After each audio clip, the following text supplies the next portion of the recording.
Welcome to Horse and Man, Virginia. I'm your host, Laura Smith, and today I have the great privilege of visiting with Joe Motion, the owner of the Middleburg Tack Exchange and long-time resident of Middleburg and lifelong horsewoman. She has many things to share with us, and I'm so thrilled that she has agreed to be with us today. If your life were a movie, we've already discussed National Velvet, that is not an appropriate depiction of a horsewoman in the 40s. Your story would begin on a beach in England. Where in England were you? I know you were at age 7. It was age 7, 1938 actually. We always used to go down to the south coast, lots and lots of sandy beaches, and we always went down to a little village called Wittering actually, and we stayed at the Barn Hotel, which was a thatched hotel, and we just had a wonderful time because it was sand. And what did you find on the beach that piqued your interest? Primarily the donkey rides were a huge attraction. Donkeys would come out most days of the week. Attracted to horses, though my family absolutely didn't have any background with them at all. My 2 sisters, I can't believe, ever touched a horse in their lives. But it fascinated me, and this is really where the whole thing started. Well, and from 1938 to 1951, there you were at Aintree. At the Grand National. There's a lot to fill in there, really. Yes, and we mentioned how did you develop your riding and horsemanship skills from that first pony ride on a donkey in '38? I had a wonderful mentor who actually just recently passed away, aged 100 in England. I used to go and see her whenever I was home. Very generously. She used to fox hunt, and this is right after the war. We really didn't get going with the whole thing because it wasn't really possible till probably 44, 45. But she was very generous. She had some ponies and some friends. I also had some school friends, and we'd all go and sort of help in her yard, as we call it in England. It's just the same really as calling it a barn, but English stabling is mostly out of doors. Here it's in the barn because of the weather primarily, I think. But she was very generous with her ponies and time, and this is really where I learned to ride with her. Elizabeth Ferrand was her name.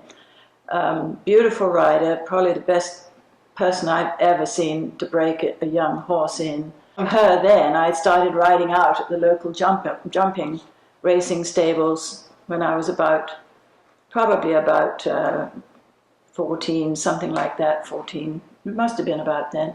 And all summer then I'd just go and ride out in the morning, and eventually I took myself out of school and went and worked there at the jumping. It's funny, I've done a couple of interviews with people in the area that have been greatly influenced by Pony Club. And I know, the British Horse Society started Pony Club. The other folks I've talked to have been involved with a Pony Club in the United States, and when I started in Pony Club, we used all the British Horse Society books. We had none of our own. They sell well in here, believe it or not. They sell really well.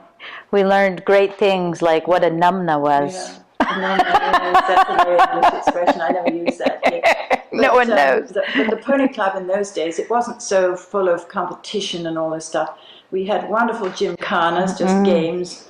Often Saturday afternoons would be a gymkhana. But they taught you not only to ride, but to look after your pony and to clean your tack. Yes. And it really was the basics. And this is where a lot of my early learning came from as well.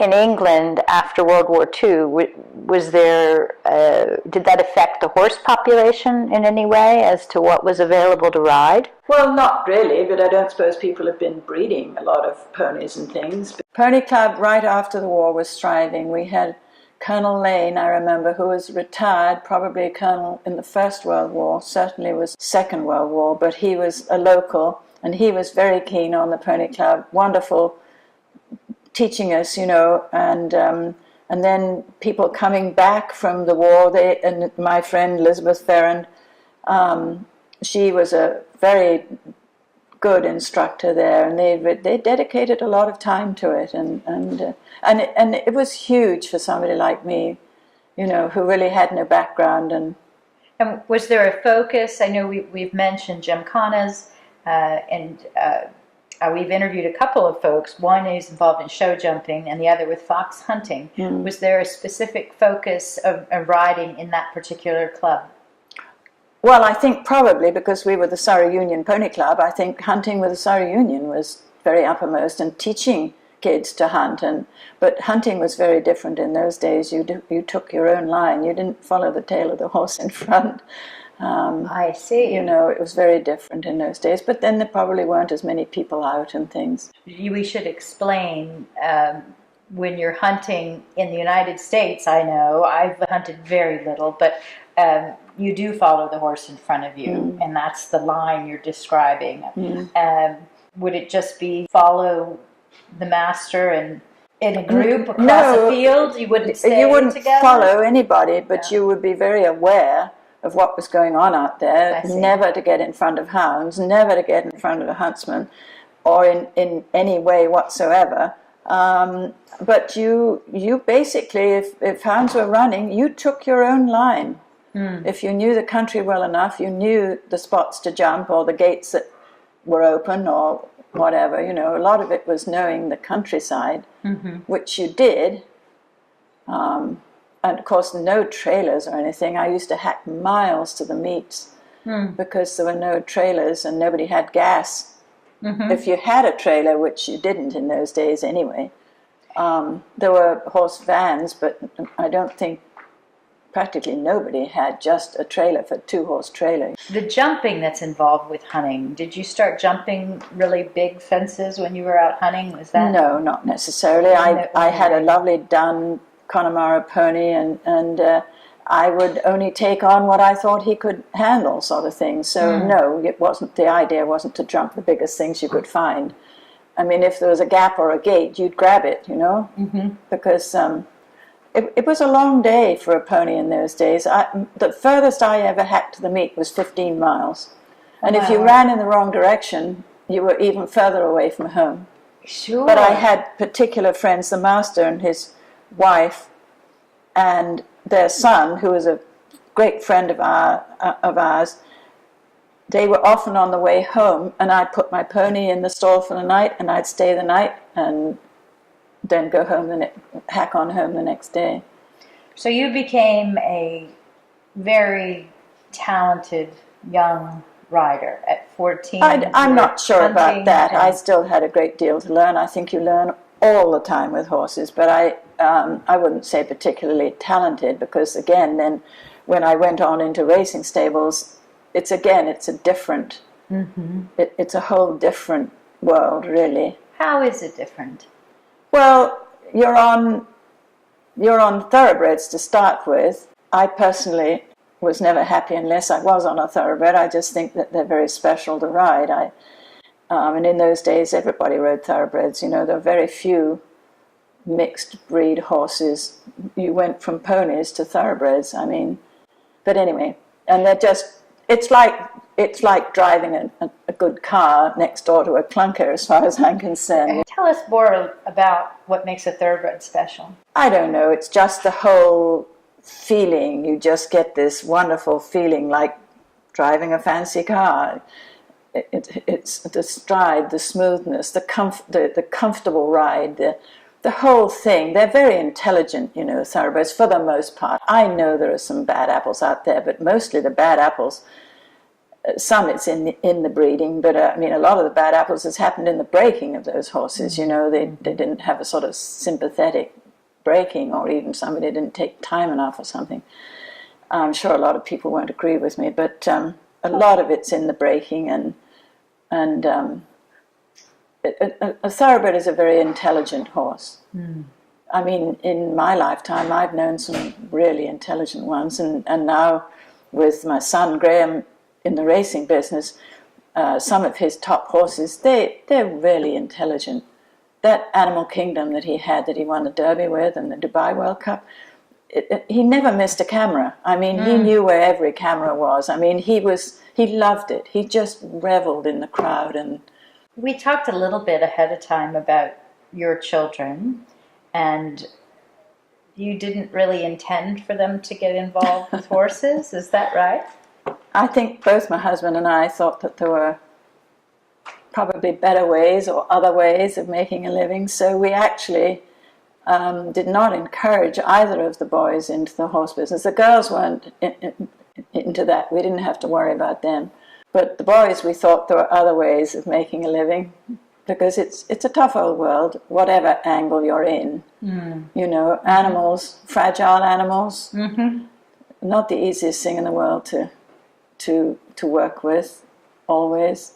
But anyway, so I could say that both my boys came to the horse business in spite of us, not because of us. There certainly was no pushing on my part, or our part, my husband and I. Both the boys graduated from Kent in Connecticut, and Graham came out in 80.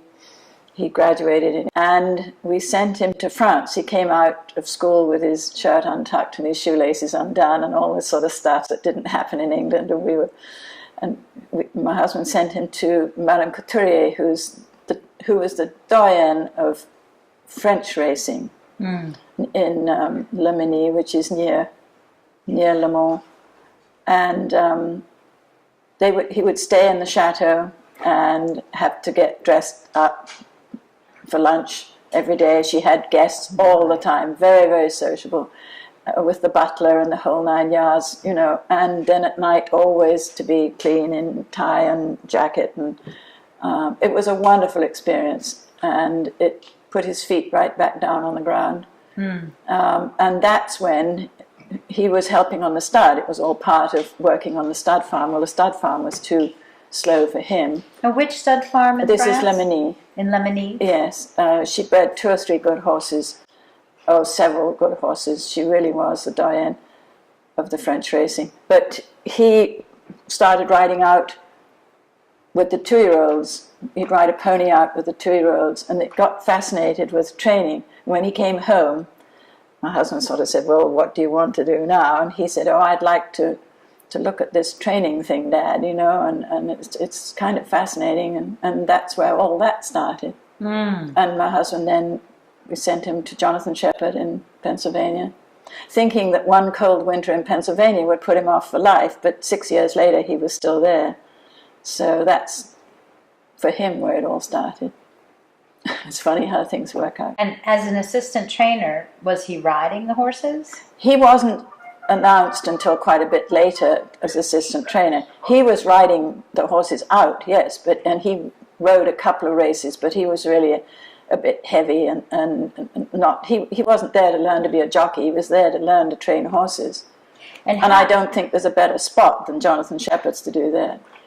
And how does, in your own personal experience as well as Graham's, how does one learn to be a good trainer? You pay attention. You definitely pay attention all the time, what's going on with the various horses there. Graham actually was fortunate enough to look after Flatterer, who was one of the top steeplechasers in this country in those days. I got him. Jonathan trained Stonecat. Oh my word! And so he had a setback. I don't remember what it was. And I was up there. We were living in Kentucky at that time, and I went up to see Graham.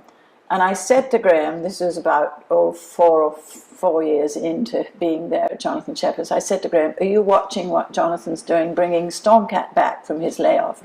Oh, yes, Mum.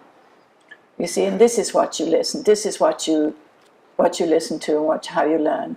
How Jonathan brought Stonecat back after quite a long layoff, if I remember rightly. And was he laid off due to an injury? I think he had a setback, some sort of I don't remember what it was at all. Huh.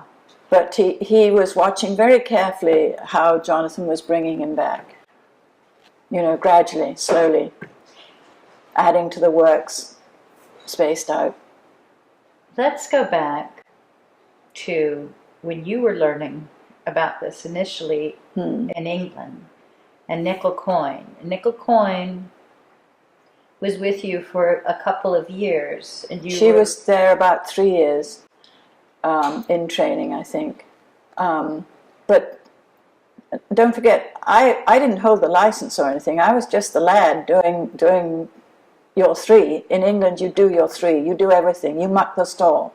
You get on the horse and ride it out. You come back. You clean, you wash off or whatever your horse. Put the bed down again, and then you clean your tack, and then maybe you can go and get something to eat lunchtime. And you're exhausted. Well, not really, because you're very fit. Yeah. And you walk a lot. I must have walked for 3 sets. I must have walked at least 6 miles a day, easily. When you came back, leading your a horses horse were hot. because you loosen the girth, and so they're dry when you get in. Okay, so you That's so the you English had to, so you would have to walk out your own horse. So you groom the horse, Yeah, everything, wrap the horse. everything.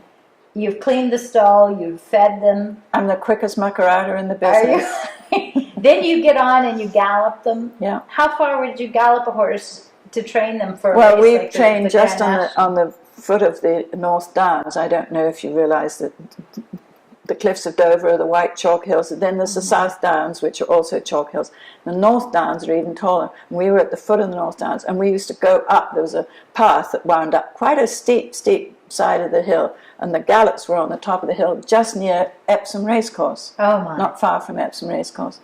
And our gallops were up there. So you rode probably an hour to get there sometimes, depending on how fast you went. So you were out maybe 3/4 of an hour. Maybe you were at least out for an hour and a half, maybe even 2 hours, which doesn't happen here either. And I know that in eventing they use interval training. Yes. Do they use anything like that when you're training for that kind of distance? Very, very different. Very, very different. Don't forget that training a flat horse or a jumper, you've not only got to teach the jumpers to jump, but they're also into speed too. And I suppose you could say the same thing for eventing, but the emphasis is not as much on speed as the horse getting fit to speed only. I mean, in eventing there's so much more in a way that they have to do. They learn. They make sure that they're used to jumping water and all these sort of things. That it's a very different world. All these worlds are totally different. And I wondered about that, and in terms of training a steeplechase horse to do something like jump a 5-foot wall, like Beecher's Brook. How do you train a horse to do that and be able to do it at speed? Well, you don't start with them jumping something as big and as tall as that. Beecher's was the drop the other side. And I know everybody is quick to say this, us gold mildies, but they have had to change that course so much over the years because of people complaining that it was cruel. You cannot make a horse jump a fence if it doesn't want to. Right. You can't do it. No. So I'm afraid I never subscribed that much to that theory about people saying, oh, it's cruel and it's this and that and the other. They've actually absolutely knocked the guts out of the Grand National in England by modifying these fences to such an extent. And Beecher's is nothing now. It's hardly got a drop on it. And wow. Did you see that race? You said you looked at the National. Yes. Did you see where she took off that first? She took off at the wings. Incredible. It was absolutely phenomenal. Incredible jumper. Yeah.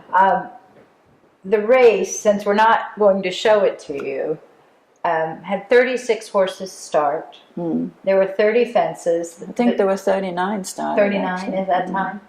And of the 36 horses, only your horse made it around the course cleanly without having a fall. All 35.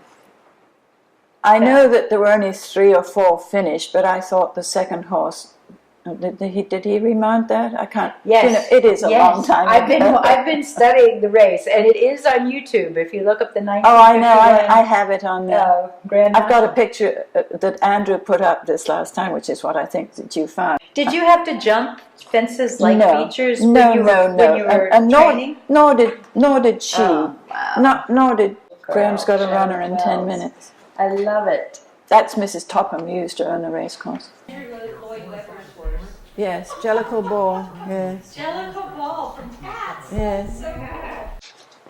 Let's talk about winning. Everybody likes to do that. Yes. And going back to the Grand National, did you think that Nickel Coin was going to win? We went up the day before, a couple of days before, and I actually rode her out on the course on the morning of the National. I think everybody goes out for a leg stretch, and I remember calling home to my mother and saying, I by that time walked around the course, which was formidable, and said I rather wished we hadn't come, I think. But got over that fairly quickly, and then just on to the race, you know. And in those days, I must say, there were very few girls working in racing stables in those days, but everybody was, I never felt as if there was any difficulty with it. You know, we were treated as equals. I must say, if you really want an area where boys and girls, men and women, work on an equal footing for equal pay, I may say, it's the racetrack. And even in those days, there was never any difficulty working in a man's world. Everybody was always pleasant and nice, both in England and here at the racetrack. I was one of the first girls at Belmont Park. There were 4 of us galloping horses backstretch at Belmont in something like 53, 54. And everybody was most welcoming, and there was no problem with it at all. None. And were you working with Jack O'Donoghue, yes. And he had the Queen Mother's horses after I was there, actually. He had a particularly difficult one of hers that they could never get in a van. And he had it and taught it. The van stood in the middle of the yard, and he would load this thing every day, perhaps in the morning and then again in the evening stables, and eventually got her back to the race course and won several races with her go round in those days. He was very good horseman, Jack O'Donoghue. He had some good winners. What was his reaction to Nickel Coin winning this Well, just the same as everybody else. I mean, you go with the idea of winning, but you don't think you can. I don't think I ever thought of in terms of winning it.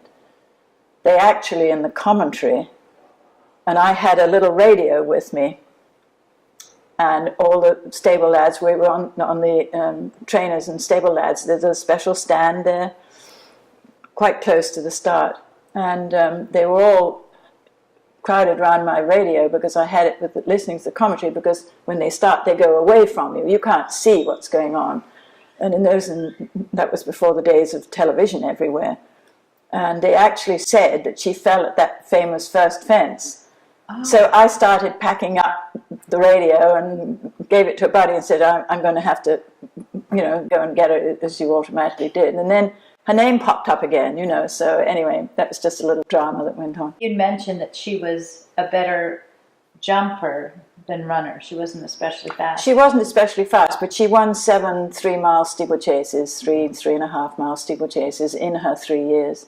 She did quite well. She was really a special jumper, but she'd been show jumping at one stage in her career before she went racing, and had quite famously jumped off with a horse called Fox Hunter that was a big show jumper in those days.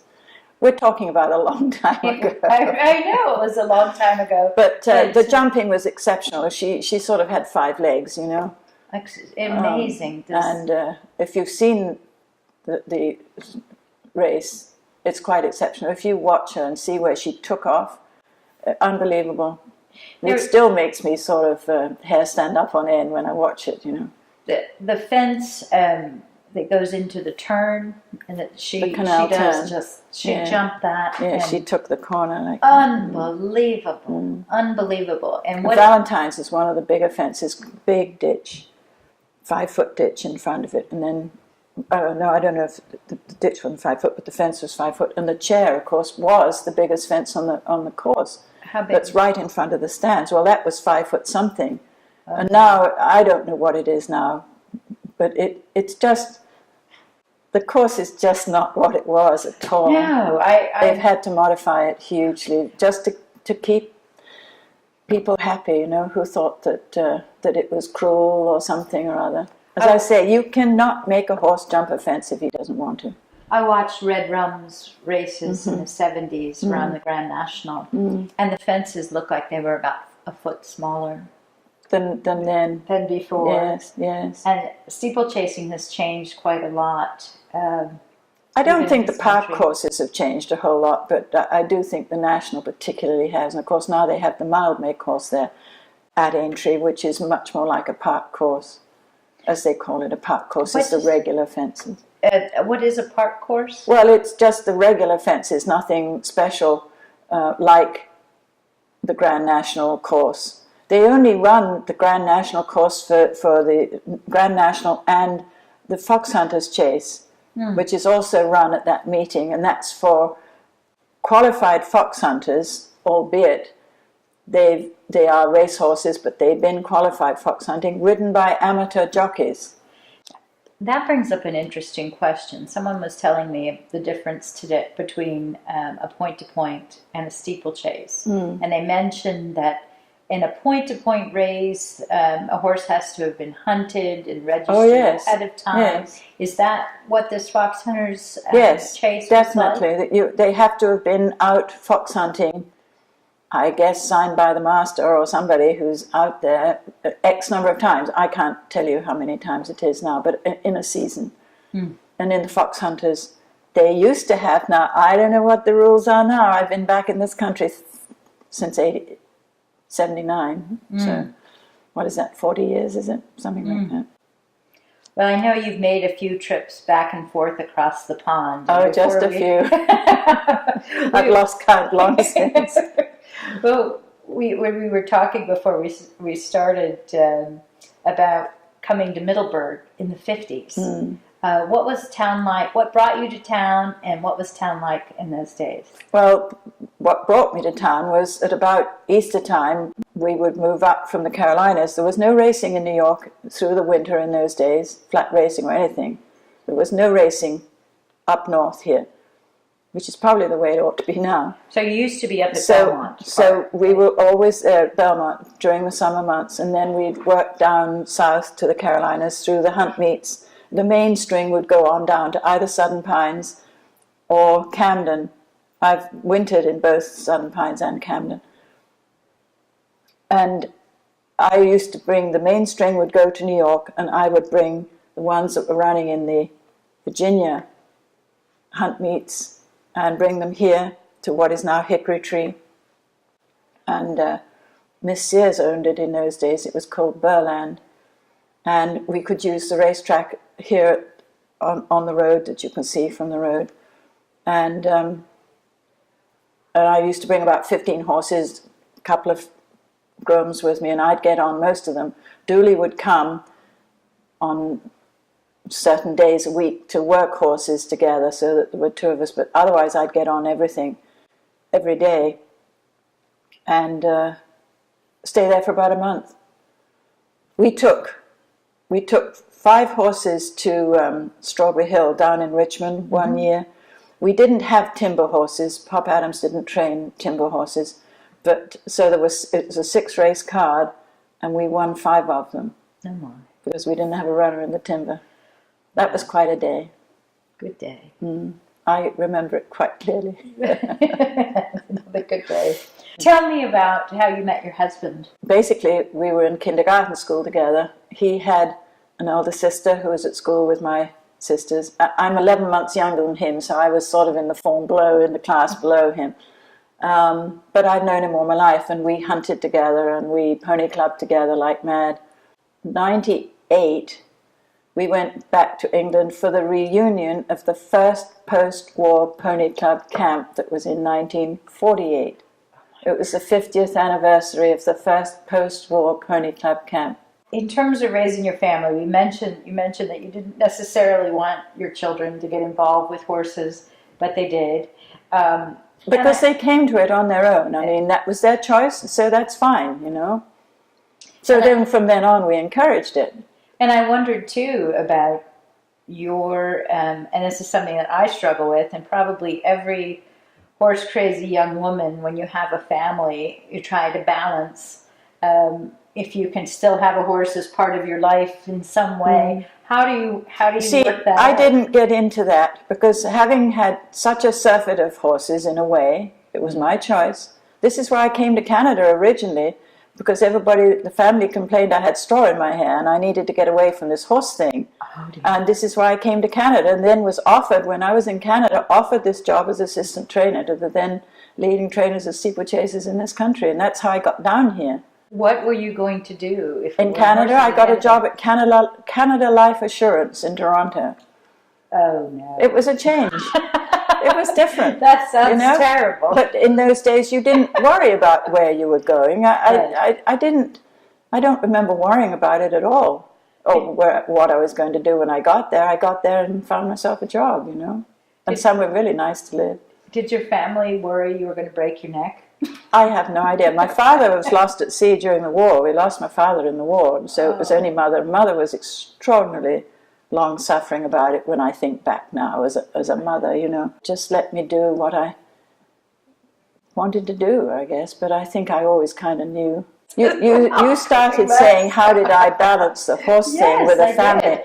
But you see, I'd had basically quite a surfeit of horses by then. I mean, I really had lived and breathed it for a number of years. And so when I had the family, and we also had a stud farm in England, and we had a dairy farm, we were milking 100 cows a day and raising 1,000 weaner pigs a year, and we had a stud farm that had about 55 head on it on average, and my husband was always traveling.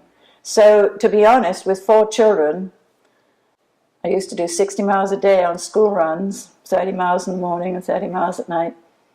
And I gave up riding because it didn't really hurt at that point. I was still in the horse business. I was still with the animal world, which had always been my choice. And so basically I've barely ridden since those days. And I had a fall that didn't do me any good either, so you know, you get one eventually. And you took all that knowledge and used it then I went to stud farming, you see, which is a whole different ball game again. And I have to say, I'm not sorry now that I'm not standing at that teasing rail every morning, because that's a tough old life. The breeding game is not easy. What stallions did you have? What were the names of stallions? Lord. Well, Mill Reef was there, and you shouldn't ask me these. Paul Mellon's horse was there? He was there at the British National Stud. This is what Paul Mellon did for English. He was hugely successful. He basically gave him to the British National Stud in Newmarket, and he stood there all his breeding life. Tudor Minstrel. You developed this wealth of knowledge, and you ended up here in Middleburg. No, I think about from the time you were 7, you had this passion that brought you to Aintree, and then brought you, you ended up at Belmont Park, and horses have been a part of your life. Absolutely, all the way. And so everything that's in this shop, you know about. You know how basically, to care for except it. some of the new-fangled training aids, you know, which of course, as they used to say, snaffle bridle and an ash plant is my idea of riding. But keep it simple. Yes, no, we've got a pretty good handle on it. So in 1992, you opened the shop, and how did you start collecting all these consignment items? I went out and bought some stuff. I'd go to auctions and things fairly briefly. It didn't take very long after I made up my mind to do it. and I went out and bought some things. I had a great friend who was then giving up hunting, and she had a ton of lovely, clean, used stuff of blankets and saddles, and she kept it all for me and brought that in, what faith she had. And it didn't take long. I mean, we opened up basically with a sort of a lot of things, not everything, obviously. And from then on, people came in. It was just waiting to happen, I guess, and people brought things in. There were a number of people who, when they come to Middleburg, and maybe they're coming to hunt from even another community. I have a good friend in Kentucky who comes here, and I'll see her in the shop when she's visiting. Yeah. She comes for Thanksgiving and hunts with her family. A lot of people meet up with their buddies in here. Well, and it's nice. I like it. Well, she loves your store so much that she's starting her own Kentucky tack exchange. Really? Yes, I hope she's not calling it tack exchange. I'm a tiny bit bored with the number of tack exchanges because we were the original ones. It was my youngest son Andrew who came up with the name, and it says where it is and what it is. Perfect. But it has been coined many times. Well, do you have any advice for her starting No, but find her own name. Well, will you give us a tour of your store, please? Sure.